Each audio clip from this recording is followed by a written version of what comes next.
Ugh. Ah.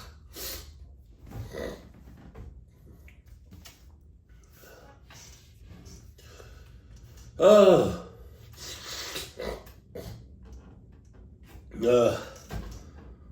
Oh, what the fuck is wrong with me?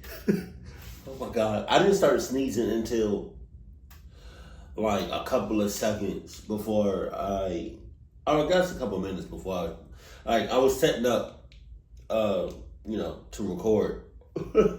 And I just started sneezing out of nowhere. Also, I have eczema, and so it's coming back. And so I'm trying not to scratch, but it's hard. So I put some, it works. This works 100%, but I just don't apply it enough. I put vitamin E oil on my skin, or like in the affected area. And I put raw shea butter on the affected area. And I just put raw shea butter on the affected area. And so that's why I'm like, it's like on both sides of my neck. And so that's why I'm like this. Don't look at me like I'm crazy. So that's why my neck might look a little shiny.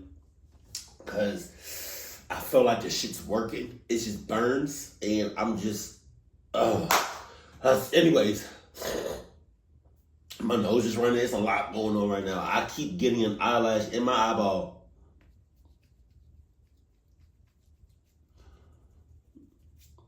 Oh, okay. Guys, are we good? Let me say. Sup? No. I'm all over the place. Today, I'm going to share 2 totally weird medical mysteries. But before we get into those stories, if you're a fan of Strange, Dark, and Mysterious delivered in story format, then you come to the right place because that's all we do, and we upload once a week. So, if that's of interest to you, the next time the like button is out of town, sneak into their house and prop open their refrigerator door, and then just leave. What? Also, please subscribe to our channel and turn on. I wonder if you do that, how long will everything spoil in the refrigerator? I'm not testing that out, but I would just like to know. Notifications so you don't miss any of our weekly updates. Okay, let's get into today's stories. Dice roll. Dice roll. Sheesh. Sheesh. Sheesh. On the evening of July 25th, 2008, a 59-year-old man named Brian Thomas walked hand in hand. 59? He good with me. He good with me. If he was 60, no. With his wife Christine out of the restaurant where they had just had dinner. The couple was in this little village right on the coast of Wales, and where they were now walking outside of this restaurant was right along the water. And so as they did that, Brian found himself looking out over the sea, and he saw the reflection of the moon on the waves. It was so beautiful. And then he turned to his wife, and she was so stunning. And so Brian finally just stopped and kind of just took in all this incredible beauty right in front of him. And he began smiling ear to ear, which was a big departure from how Brian had been feeling over the past few months, because Christine had recently had a big scare. She had been told she might have cancer, and so she went in for all this testing, and then she and Brian had to wait for it to come back, and the wait was absolute torture. I mean, basically Brian and Christine were prepping themselves to find out Christine really did have cancer. But when the results did come back, it would turn out Christine did not have cancer, and so Christine was obviously hugely relieved, but it was actually Brian who was more relieved. It was like he suddenly saw he could lose his wife of 40 years, who he had raised a family with. I mean, this was like the most important person in Brian's life, but it was like he didn't fully appreciate that until he realized he could lose this really important person. And so now that Christine had a clean bill of health, Brian was committed to showering her with love and affection and taking her to restaurants and on vacations. And in fact, my guy, I'm sorry, but you should have did it already. You know? Why did it have to come to like a life-changing shits? My nose is running, Jesus. Why did I have to come to like a life-changing shits for you to be like, oh my God, I could lose, like, we all could lose somebody. But in the meantime, let's do what we can for the people that we love. reason they were actually in this village in Wales is because they were on one of Brian's many vacations for Christine. He had gone out and bought this little camper van, and they had driven it up to this part of Wales. And then after this vacation ended, Brian's plan was to use this camper to travel with his wife all over Great Britain. And so the couple had a really busy schedule coming up. But for right now, Brian was focused on just staying in the moment and enjoying this newfound happiness he was feeling. And so he and his wife would continue to just kind of walk along the water for a bit. And then finally, when they felt tired, they headed back to their camper, they went inside, they got in their bed, and they fell asleep. A little before 4 a.m., Brian suddenly woke up inside of his camper. And so he sits upright and looks around. You know, it's totally dark inside of there. He can't see anything. He doesn't really know why he just woke up. And he's trying to get his bearings. And then, as his eyes kind of begin to focus, he realizes there is a person standing inside of their camper. Pop, pop, pop, pop. I don't care what it is. I don't care who it is. It's supposed to be me and my wife. These are the only people that's supposed to be inside the shits. Not my kids, not security, just me and my wife. So if there's anybody inside my shits unannounced, I'm popping you off with my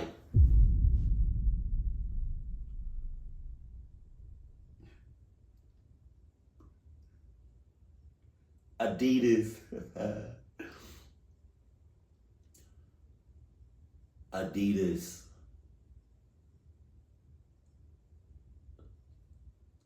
Glock 16,000s. Right near the door, basically 10, 15 feet away from he and his wife, is a person. No. And so Brian just froze, and he's staring at this person, hoping this is just a dream or something. But then this person, who appeared to be like, what are you doing? If that person is real, what are you doing? It's you and your wife. Those are the only two people that should be inside the RV, inside the shits. For a fact, 100%. And you wake up and there's somebody right in front of you, real or not. What you doing? in all black, head to toe, began to move. And they began to move first to the left and then towards the bed. And so Brian is still just frozen, thinking, is this real? Is this really happening? And then this person began climbing on the bed on the side where Christine was. And so Brian, without even thinking, just yelled out, "You bastard!" And he jumped off the bed at this guy. Hey! Excuse me, I burped. What if he was like, in a different universe, what if he was like, this same shit is happening? The same situation is happening, just in a different universe. What if he was like, on the sheet, the person comes on the bed. Well, hold on now. Hold on, wife. Hold on. Let's see what she's talking about. Like, she look good. Like, I'm just trying to say, like, hey, your ussy good, but like, hold on now. I'm just trying to find out what she's trying to do, because I'm trying to have a lorgy.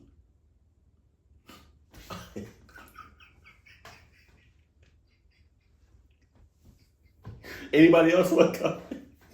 I can't say specific words. I can't say like specific words because I feel like YouTube is just like eyeing me down.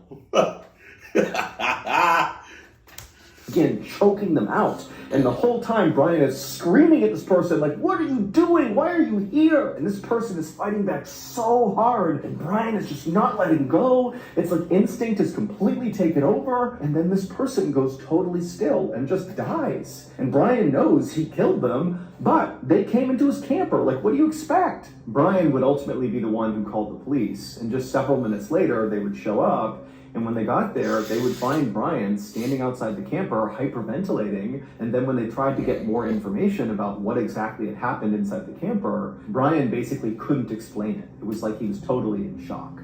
And so eventually, one of the officers just went inside the camper, and there on the ground, they would find a body. But it was not some attacker.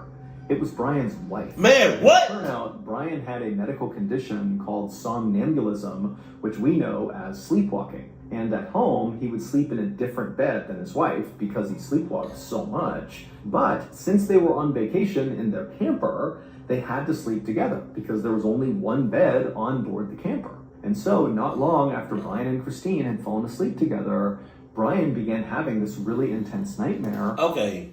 Wife, like, I understand, like,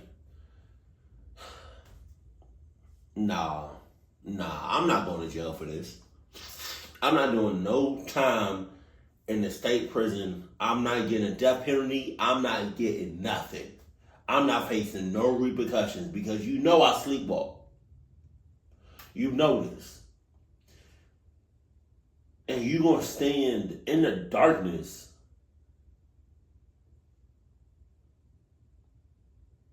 at 3, 4 o'clock in the morning? What? Just over me. You just going to stand over me in straight darkness. Not saying nothing. Not giving me no noises, no signs, no nothing.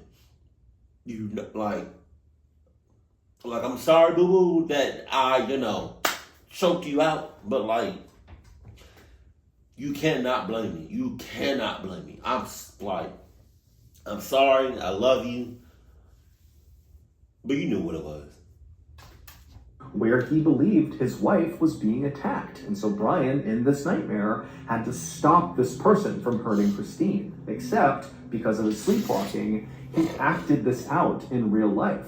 And the attacker that he ultimately killed was ironically his wife. He basically tackled his wife and strangled her to death because he thought he was actually saving her. Brian was absolutely destroyed with grief and with guilt, and the second he realized what he had done, he confessed. He didn't in any way try to protect himself. He said, "I did this, take me in."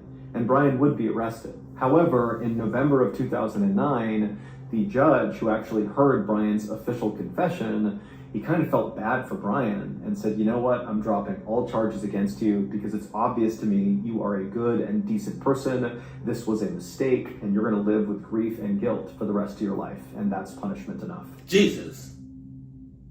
Or you could be lying. If you don't know this, late last year, we launched a brand new, strange, dark, and mysterious show called Mr. Ballen's Medical Mysteries. And so far, people love it. It is a free weekly show where each week we explore a new, baffling mystery originating from the one place we all can't escape, our own bodies. Topics discussed on the show range from obscure diseases. I mean, you could escape from your body. It's just, I don't know, the universe would be excited about that. It's a little frowned upon, but you can actually escape from your body. Just saying. I just don't know how well that will go on, like, in the afterlife, Judgment Day. I don't. Freak occurrences to totally weird medical mishaps that sometimes result in big, amazing discoveries and other times result in just unimaginable suffering and death. So, if you're a fan of the strange, dark, and mysterious, then you really ought to give Mr. Ballen's Medical Mysteries a try. To start listening, go look up and follow Mr. Ballen's Medical Mysteries on any podcast platform, and boom, you're in. You got yourself a new weekly show. But if you're super impatient, like I am, and you can't wait a whole week to get a new episode, well, with your Prime membership, you can watch batches of 8 episodes of Mr. Ballen's Medical Mysteries on Amazon Music. Also, on Amazon Music, there are no ads. I wonder, I just thought about this. This is the Buffalo Wild season. And it's spicy, at least to me. I just realized this, and I'm trying to put 2 and 2 together. Whenever I eat spicy stuff or hot stuff, my mouth instantly starts to water. I don't know about you, but it just does. Now, the only logical explanation that I can think of why this does, of why my mouth waters, is because I feel like my body doesn't want all this spice all at once. And so it tries to like exert extra saliva and try to just to force it out your mouth because it doesn't want it inside your body. Does that make sense? Or am I tripping? Because, let me see. Yeah. My mouth. My mouth just watered. And if all this was not enough to sell you on maybe giving the show a try, well then stick around at the end of this video and I'll play you a sneak peek from our newest episode of Mr. Ballen's Medical Mysteries.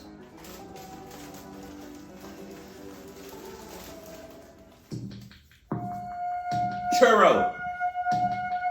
Only you can One morning say in nice. January of 2016, a 45-year-old woman named Lauren walked into an office building in West Virginia where she worked as an office manager, and she dropped her purse, her phone, and her cigarettes on her desk. It was a Friday, and so Lauren was in a really good mood because she was pumped about the weekend. The next day, Saturday, she and her husband Dan planned to go on this big hike together. They loved hiking, so that was going to be awesome. And then on Sunday, Lauren planned to stay home all day and cook one big meal because it had become a tradition in their family that on Sundays, Lauren and Dan's kids, they had 3 kids who were all grown up, they would come back home to their parents' house and they would have a big family meal together. And these dinners were definitely the highlight of the week for Lauren and for Dan because both of them were very family-centric. Lauren switched on her computer and then looked at her schedule and saw she had a whole bunch of meetings back to back to back that day. And so immediately she was worried that she would not be able to slip out that day and go for a quick walk, something she had recently been doing a lot of because her doctor had recently told her that she had a blood circulation disorder that was called peripheral vascular disease. Man, what? What that meant was the arteries that carried the blood from her heart down to her legs and her feet were becoming blocked, and so her legs and feet were not getting enough oxygen. So far, her only symptoms were the occasional leg cramp, but if the disease got worse, it could lead to pain and mobility issues, and also heart attack and stroke. Damn. Luckily, Lauren's doctor told her that she didn't need medication, she just needed to quit smoking, change her diet, and become more physically active. And Lauren had totally leaned into this and was being much more active and had changed her diet. She hadn't quit smoking yet, but she planned to. And so Lauren really felt like she was on the right track. And so as Lauren kind of began her day, going through her emails and thinking about when she's going to do this walk. Hey, that would be hilarious. If you're a smoker and you smoke cigarettes and you're trying to quit, but it's just hard because it's like you're addicted to it. What if there was like a force or like a spirit or whatever, or some dimensional whatever that we can't see, but it can interact with our physical world. And so every time you try to smoke a cigarette, the spirit or whatever was like, nope. It's just nope. Nope. That'd be dope. Cell phone rang. When Lauren looked at the phone, she didn't recognize the number, so she decided to let it go to voicemail. And so Lauren forgot about her phone and just figured whoever this was, they'd call back or whatever, and she's doing her thing. But then she got another phone call. And when she looked, it was the same number calling her back. And this time, Lauren did pick up the phone. And when she said hello, on the other end of the line, she heard a police officer say in a very serious voice, "Am I speaking to Dan's wife?" And so right away, Lauren's heart began to race, and she would tell the officer, yes, what's going on? And all the officer would tell her is that Dan, unfortunately, was in a very serious car accident, and so you need to come to the scene right away. In an absolute panic, Lauren hung up the phone, she grabbed her things, she ran out to the car, and she floored her way to the address the police officer gave her.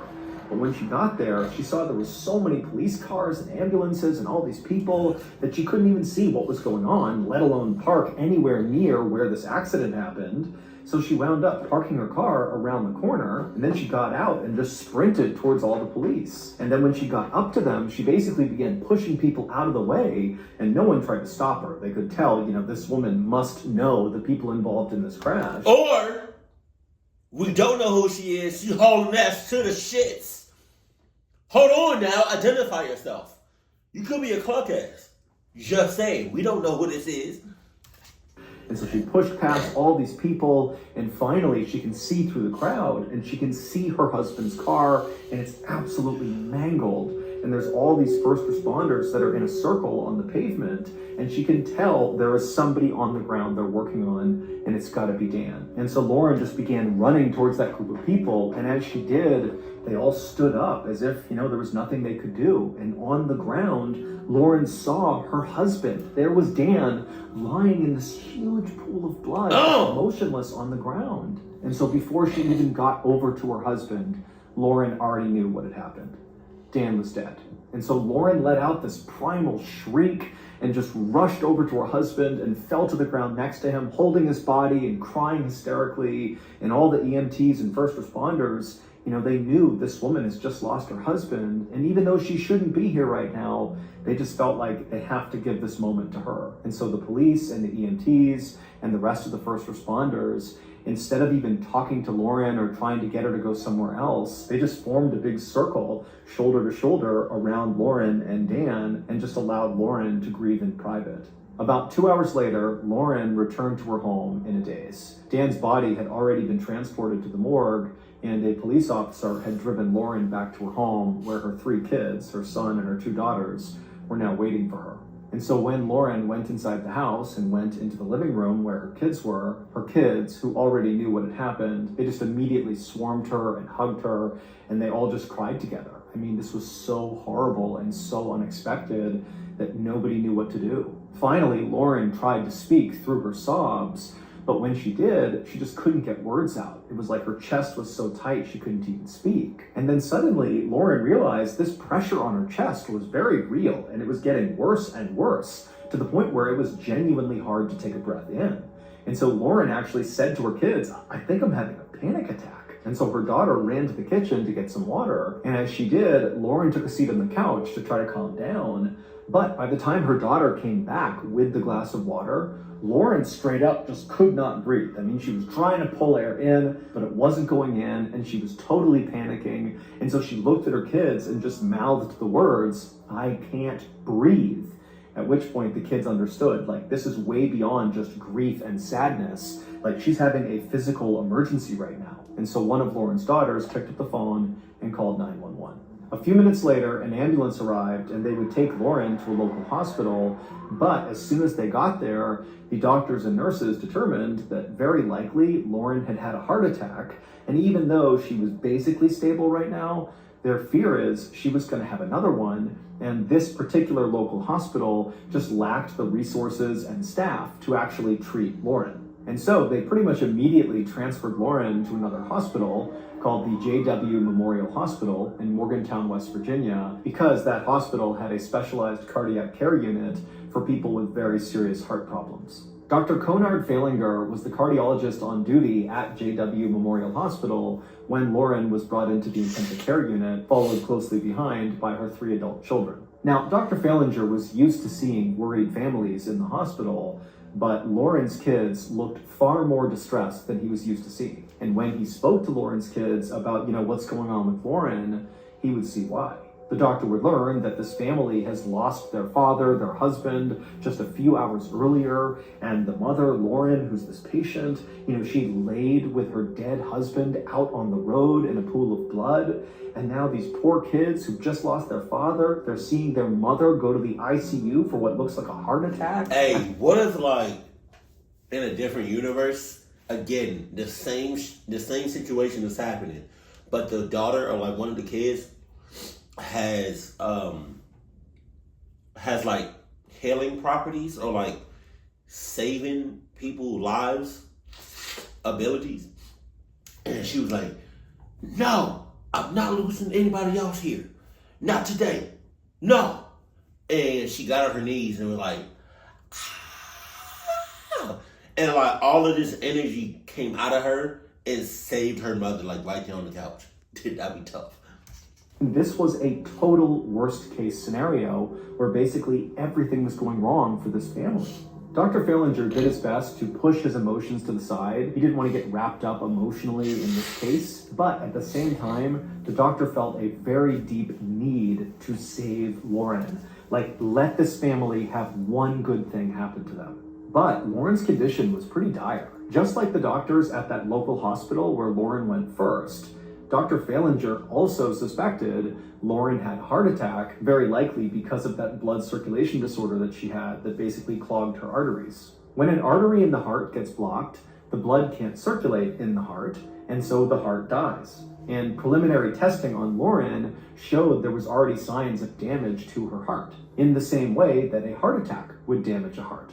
Her heartbeat was also irregular, and it was too fast, and her blood pressure was dangerously low. And then also, when Dr. Falinger looked at some imaging of Lauren's heart, he could see that the majority of her heart muscle wasn't even moving. Damn. Basically, Lauren's heart was working way harder and way faster than it should be to accomplish nothing. And so, very quickly, Dr. Falinger realized that unless he was able to find the blocked artery in Lauren's heart and clear it, that Lauren would die. And so Dr. Falinger looked up at Lauren's 3 kids who were just standing there in silence, waiting for more bad news. And Dr. Falinger said to them, "Your mom needs to go into surgery right now." Nurses wheeled Lauren out of the ICU and into surgery, where she was immediately put under anesthesia. Once Lauren was ready, Dr. Falinger watched on a monitor as another surgeon fed a thin, flexible tube called a catheter into an artery in Lauren's leg and then fed it up towards her heart. This surgery was called cardiac angioplasty. Basically, that surgeon was going to use that catheter, that tube, and put it into Lauren's heart and then shoot dye through that catheter tube into the blood in Lauren's heart. Bro, how the do y'all be coming up with this? Man, y'all be doctors, nurses, researchers, whatever. Y'all be coming up with the most, like, insane ways of how to treat people and how to save people's lives. Thank God, but like, how do you even come up with something like this? Then Dr. Falinger and the other doctors could watch to see where this dye went. If the dye was pumped out of the heart like it should be, they'd see it go in all different directions. But if at some point on the monitor the dye just stopped inside the heart and didn't go anywhere, then that would mean they found the blockage. And so when the surgeon had the catheter in Lauren's heart, he injected the dye and they all watched on the monitor, and her heart functioned completely fine. There was no blockage in her heart. Now, the doctors weren't entirely convinced yet that there was no blockage, so they pulled that catheter out and they got a different one and they went through the exact procedure all over again to see if maybe that catheter was malfunctioning. But again, that second time, the dye didn't stop anywhere. Her heart seemed to be functioning totally normally. And so Dr. Falinger and the rest of the doctors and surgeons, they were all totally baffled, because what this meant was whatever was happening to Lauren, or whatever did happen to Lauren, was not a heart attack. But make no mistake, Lauren's heart was still absolutely dying. It was just some other thing killing it. Dr. Falinger went back to the drawing board, but realistically, there just weren't that many other things to consider with regards to what was happening to Lauren. Heavy alcohol use could in theory cause what was happening to Lauren, but Lauren didn't drink. Infection was another option, but Lauren showed no signs of having an infection. Certain chemotherapy drugs have been known to damage the heart, but Lauren wasn't on chemo. But she also smoked like a goddamn Jesus. I did not mean to say Jesus in the same sentence. I'm so sorry. But she smoked her ass off. And certainly would not have accidentally been exposed to chemo drugs without knowing about it. And so basically, Dr. Falinger had no clue what was wrong with Lauren, and he didn't even know where to start. And so Dr. Falinger just sat in his office feeling so bad about the fact that, these kids are almost certainly gonna lose their other parent. I mean, it was his duty to save Lauren, and he couldn't do it. And he just felt so bad. He couldn't even imagine how he was going to deliver the news to the kids that, your mom's going to die and we don't know why. I mean, this was the worst for Dr. Falinger. He felt like he had failed as a doctor. But just then, Dr. Falinger has this epiphany. He remembers this weird medical article he had read somewhat recently, and he realized what was going on with Lauren and her family was like the same thing that happened in that article. And because Dr. Falinger did not have any other ideas of how to handle what was going on with Lauren, he decided he would just try to do what they did in that article. Because if he was wrong, he had nothing to lose. So Dr. Falinger got up and he ran to Lauren's hospital room. And when he got in there, he saw Lauren's kids and he called them over to him. And he would tell them that he's going to give their mom some medication that's going to spike her blood pressure and keep it high. But then he needs them to gather around her and just talk to her like she's your mom. Talk lovingly, soothingly, Like she's your mom. That is my mom. What are you talking about? What? Her that you're still here and that everything is okay. And the kids, they all agreed to do this. And then Dr. Falinger, he gave the medicine to Lauren, and then he watched as her 3 kids circled up around the head of the bed, and they're all crying and holding their mom and telling her how much they love her and please come back to us, come back. And as they're doing this, Dr. Falinger just quietly walked out of the room, hoping this would work. And sure enough, just a week later, Lauren was all better. It would turn out the way in which Lauren lost her husband, both the suddenness of getting that phone call, combined with just the unthinkable horror of seeing your loved one on the road in a pool of blood dead.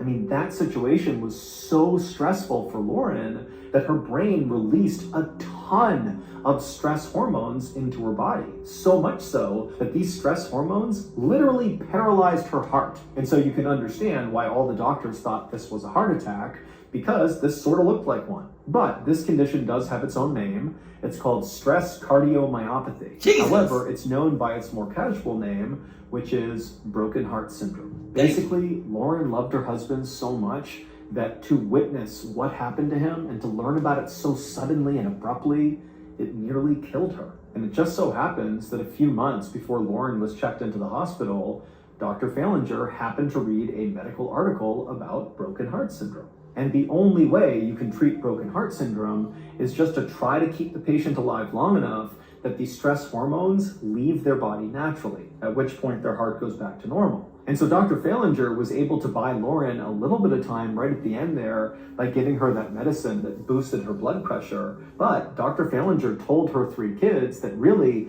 it was up to them to keep their mother alive. They needed to crowd around their mom and just talk to her and tell her that you love her, show her that you're here with her, give her a reason to fight and hold on. Even though she's not saying or doing anything, she's still alive and she can hear you, so talk to her. And so Lauren's kids just sat around their mother and just showered her with love and affection. And sure enough, a few days later, when Lauren did kind of come out of it and recover, she would say that she felt herself drifting off towards death. I mean, she really knew she was dying, but then she remembers hearing her kids calling. That's gotta be insane to feel that and to sense that you're slowly dying. Oh my God. Ooh, Jesus. Her and saying how much they loved her and to please come back. We need you. We already lost Dad. We gotta keep you. And Lauren would say that's the reason she's still here today, is because she held on for her kids. She felt like it was her duty to be here for her family. And so that's what saved her life. Or, Jesus saved their life. Or like a higher. Okay, here is the clip from our newest episode of Mr. Ballen's Medical Mysteries. Enjoy. One summer afternoon in 2016, a young woman squeezed into the tiny bathroom on board a fishing vessel. She locked the door behind her and leaned in close to the mirror to get a good look at her face, in particular her left eye, which was disturbingly red. She used both hands to stretch the skin back around her eye, and the tissue along the edge of her eyelid looked totally strange. So she just ran a finger along it, and then suddenly something dislodged from her eye. It was this small sliver of fuzz, about the size and thickness of a carpet fiber. The woman leaned in closer to the mirror and delicately pinched this weird strand and pulled it away from her eye. She held it up to the bathroom light, trying to figure out what it was, and to her surprise, it was almost half an inch long. As she stood there wondering how on earth this weird piece of fiber had gotten wedged in her eye, something strange happened. The little strand began to move. Oh, God. It was a parasite or something. I don't know. The sneak peek you just listened to was from an episode called It Moves, and you can listen to that episode and many more simply by looking up Mr. Ballen's Medical Mysteries on any podcast platform, give the show a follow, and then start your binge. So that's going to do it. If you enjoyed today's medically themed stories, be sure to check out our medically themed podcast. It's called Mr. Ballen's Medical Mysteries, and it's a whole bunch of stories about crazy medical mysteries. You can listen to it on Amazon Music or anywhere else you listen to your podcasts. Wait, don't go anywhere. If you're looking for more strange, dark, and mysterious videos, click here. That's insane. That would be one of, if not the most traumatizing thing. To lose both your parents in one day. And to actually see that happen with your own eyes. And to be a child. on top of that, oh my God, it's just that. Thank God, her mom survived, but the human body amazes me every time.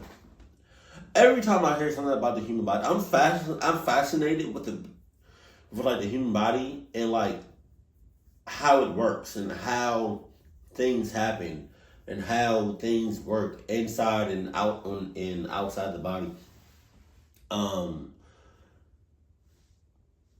But part of me feels like this story is true, but then another part of me is like, I think God has something to do with that. That was like the miracle right there. Jesus Christ. Thank God she made it out alive, because I don't know how the hell them kids was going to survive. I mean, I guess they were eventually going to survive, but like, thank God, her mom survived. But to have that feeling of you dying in real time, in real life, that's gotta be a feeling that you can never forget. Jesus Christ. Keep it cool, keep it classy, and I love you. Stay happy, my family.